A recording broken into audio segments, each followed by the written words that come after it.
Motion. I'd like to introduce an ordinance of the Township Council of Parsippany-Troy Hills, Morris County, New Jersey, repealing ordinances 2023:37, 2023:38, and 2023:39. And those specific ordinances are the three pilots that we had passed at the last Thursday council meeting. Okay, we have a motion on the table. Do we have a second? I will second that Okay. because of the, do I need to explain why? You can in a second because we're gonna go into Okay. discussion. Okay. So what we'll do is right now we have an ordinance made by Mr. Musella, who wants to introduce an ordinance repealing ordinance number 2023-37, 38, and 39. Motion was made by Mr. Musella, seconded by Ms. Hernandez. Prior to us going into roll call, we'll go ahead and go into discussion. Sure, so since I made the motion, I would want to explain to the public why I'm doing this. The governing body, and I've obtained a legal opinion, has advised me that we have a 20-day estoppel period when an old council departs and a new council is incoming. And we have the general authority to repeal what was handcuffed to us by lame duck council members for 30 years. And I think it's imperative that we go back to the drawing board and we come up with a process that works for everyone, that works for the Board of Ed, that works for all of the people that are going to be impacted by these pilots, because the process that we saw on Thursday was indefensible and it should never happen again in this town. Well, I have to disagree with you, Justin. I think that the pilots are the way to go, and to keep funding coming into the town. And based on the education I got on pilots or taxes don't pay the school board, the town pays the school board. The school board sends us a bill, whether it's for their budget, for debt services, for anything, and we, the town, pay the school board. The funding we get from pilots and from taxes are what helps pay that. So if a corporation builds a building, 63% of that doesn't automatically get handed over to the school board. The funding that gets handed over to the school board is based on their budget. And when the school board sends the town a bill, we pay it. I think pilots are gonna help in a way where we'll have extra funding, and the mayor, at his discretion, can give the school board more than their 2% cap, which they can at their discretion utilize for things that they possibly would need for the students. So I think the pilots are the way to go. They do not take away from anyone. As I said, the school board gets paid from the town. The town gives the school board, the school board gives the town a bill, the town pays it. That's my understanding. So regardless of where the town gets the money, it doesn't affect the school board. The school board still gets their money. Well, Councilman Egley, I would believe you if the Board of Education believed you. And they made it extremely clear at last Thursday's meeting that no negotiations transpired in them getting a single dollar out of these pilots. And number two, the time to have given the Board of Ed their share of the revenue from these pilots would have been during the negotiation process. So my approach here is we can go back to the drawing board. Let's come up with new agreements. We learned a lot of data during this process that can significantly make these better for the township. We learned that they don't have to be 30 years, that they can be as short as 5 years. We learned that there are ways to bake into these agreements revenue for the Board of Ed, so we don't have to rely on the discretion, no offense to the mayor, of whoever the mayor is, because there will be a point in time when we're all not here, and there might be a future administration that for whatever reason cannot give at their discretion money to the Board of Education. So I say that we have a process that's not rushed, that's fact and data driven, and we can come up with better agreements that work for everyone. Well, this process wasn't rushed. I believe it was originally, Yeah, this speak into the process mic, wasn't yeah. rushed. I believe it was introduced back in April, and the entire council voted on it, in favor of it, including yourself. And, you know, moving forward, we all understood what that meant. And the people that you refer to as the board members, the council members that are no longer here, were very educated on it, and I think they made a wise decision. So I'd have to disagree with that assessment as well. Well, I think when you vote for, and let's dispel with this notion that because you voted for a redevelopment plan, you were giving blanket support to a pilot. That's false. When you vote for a redevelopment plan, which is why I voted for it, it gives the municipality and the redeveloper expanded options on repurposing these buildings. A pilot is one of many tools that a developer can utilize. And had I known that every single redevelopment plan was a beard for a pilot, I would have voted no. But I voted yes because I thought it was important for us to creatively explore what the best use case for these properties would be. And I think 1,000 people would disagree that this was a process that wasn't rushed. They came out begging for more time, and that for a new council to come in and to weigh in, which is exactly what I think we should do. Can I weigh in? I agree with what Justin is saying. I agree with what everybody's saying for the best of Parsippany, and taking the schools out of it, because, and it's very important about the schools and what they get. 65% of our taxes the residents pay or to the school board, and they're always in need. But pilots were not made for what we're using them for, and I'm afraid to see that this is a precedent going forward with 7 properties. And then you're talking about the Wyndham property. It's a hot real estate market, I thought we had, so why are we giving 30 years and all these benefits to the developers that have a lot? They don't need more gifts. And I would think the people on Parsippany showed, and that's also the other concern, that they want more information on this process, and they came out in droves. We had a 5-hour meeting, we had a 6-hour meeting, and I think we owe it to the residents to do our due diligence and be transparent when this is going to affect everyone. Yeah, I think what I'm saying is, it's not categorically no to all pilots. That's not what I'm saying.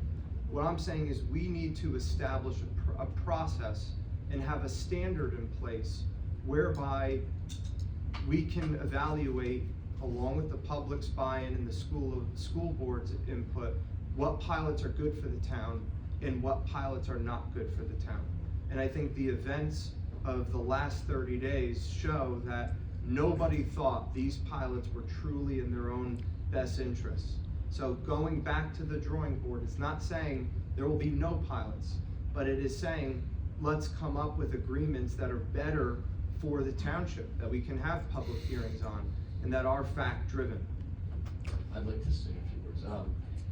Am I a big proponent of pilots? No. But I felt, in my opinion, this is just my opinion, these pilots were a good thing at this time. We had plenty of members from the Board of Ed come up and state about how this is going to increase the population at our schools. Do I want that? No, not at all. And that's one of the reasons that I think these pilots, half of these pilots are for, one's for a gym, 2 are for warehouses, no school children. Those things come off the map. I know that the mayor met with the current Board of Ed president in discussion in reference to sharing some of that money with the Board of Ed. I don't know if some of the incoming Board of Ed members were privy to that information. Was there an actual agreement put in writing? I don't believe there was, but there was correspondence between the two. I don't want to see the Board of Ed get hurt at all on any of this, but at the time, I don't think you can come up with an actual standard because every situation is different. And at the time, right now, for instance, one of the pilots that the person's getting, actually 2 of them for the warehouses, is the developers have said, and now you understand that the next round of affordable housing, there's politicians out there that are trying to push this. Instead of 2025, they want it coming right now, okay? These vacant properties are gonna be on the map when they go to look for affordable housing. And if these developers are willing to say, okay, there's negotiations. If we get a pilot, we're gonna build a warehouse, no school children.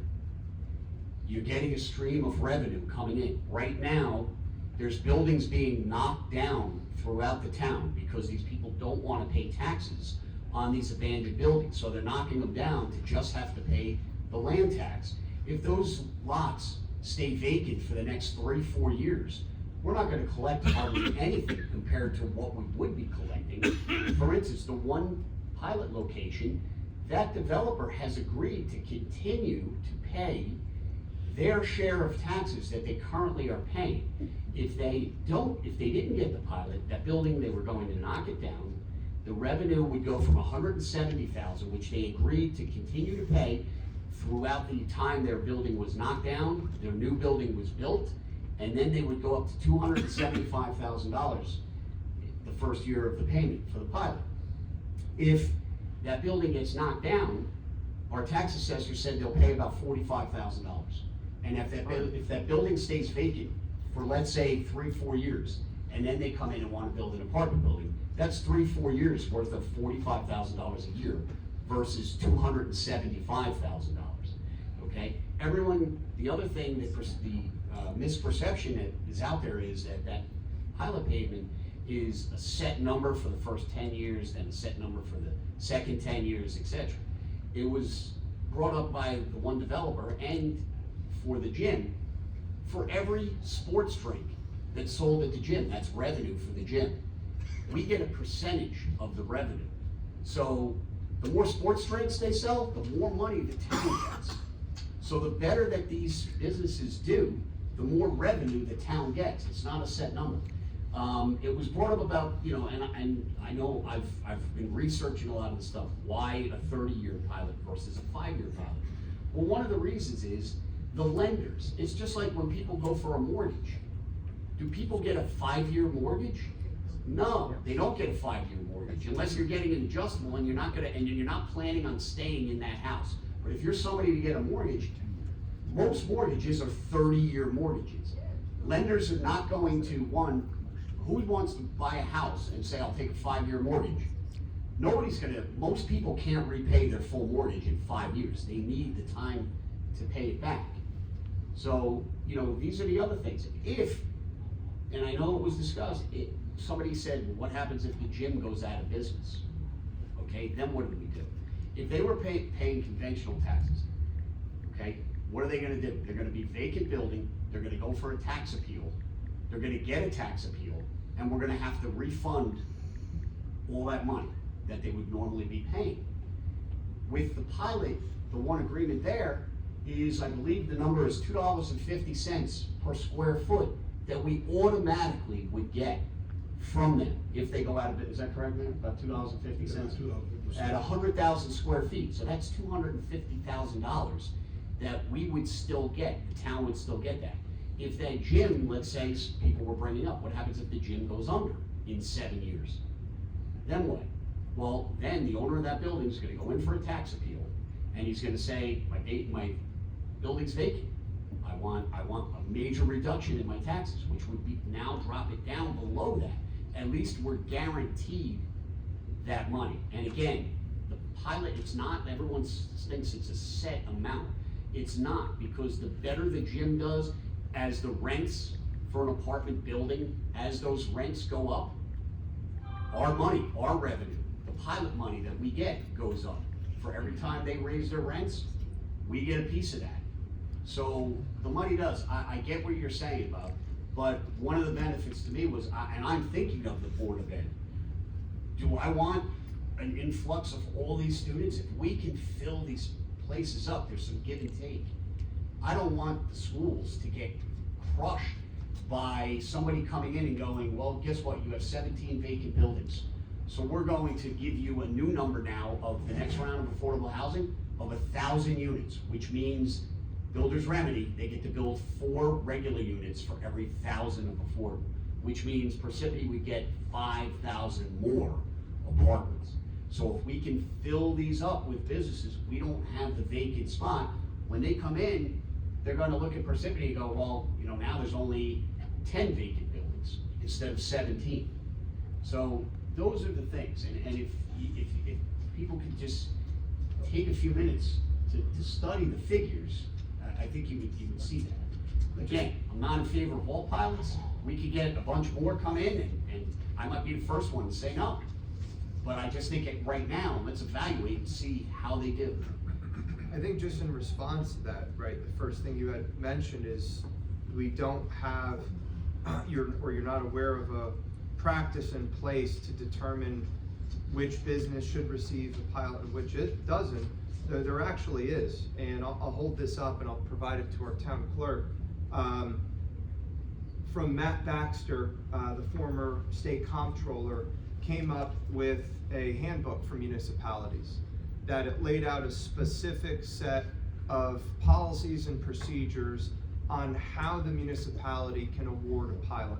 And it's a lengthy process that engages a lot of different community stakeholders. It engages the town council, it engages the boards of ed. It requires proof that these deals don't pencil, quote unquote, without some government assistance. And I think it's something that we should have followed, because this is a solid strategy on how we can award pilots and how we can deny pilots that are not in the municipality's best interest. And I think that if somebody cannot make a deal to work, just like a homeowner who can't get a mortgage, well, they wouldn't come to the town council and expect the town council to find something that would work for them. And we have to apply a standard to developers as well. So I think that this process should be redone, and I think that we should engage the people that feel like they were left out from the get-go. Because maybe what you're saying is right, and you do bring up a lot of good points, and I don't disagree with you, and I don't disagree with the mayor has said. This is a big problem for Parsippany, but it's the process that we followed that should never have happened in the first place, that feels like to the taxpayers and all the other gyms in town, warehouses in town, and apartment owners in town, that it's a slap in face to them, because they pay the standard rate and will continue to pay the standard rate, and you have new businesses that won't be. Any other discussion? Okay, seeing no discussion, again, as stated earlier, we have a motion made by Mr. Musella, seconded by Ms. Hernandez, for an ordinance rescinding 2023, 37, 38, and 39. At this time, I'm gonna go ahead and go into roll call. Ms. Hernandez? So we're rescinding, so I say. So you would say, yes. if you're rescinding, yes, it would be yes. Yes. Okay, Mr. McGrath? So I'm gonna abstain, because I just got handed this document about 15 minutes ago. Okay. So I have no clue what any of these ordinances are, or how we're kind of voting against this, so I'll abstain. Not a problem, Mr. McGrath, so Mr. McGrath is an abstention. Mr. Musella? Yes.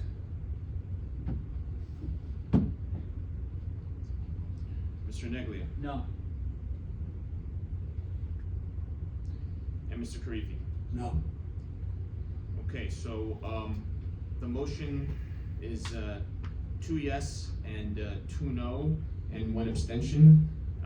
In general, the abstention counts as a no vote, so the motion fails. Abstention, you said, is a no vote, so wouldn't it carry? Abstention's a no vote. Negative vote. So it fails. Oh, it fails, okay. Yeah. So the motion fails.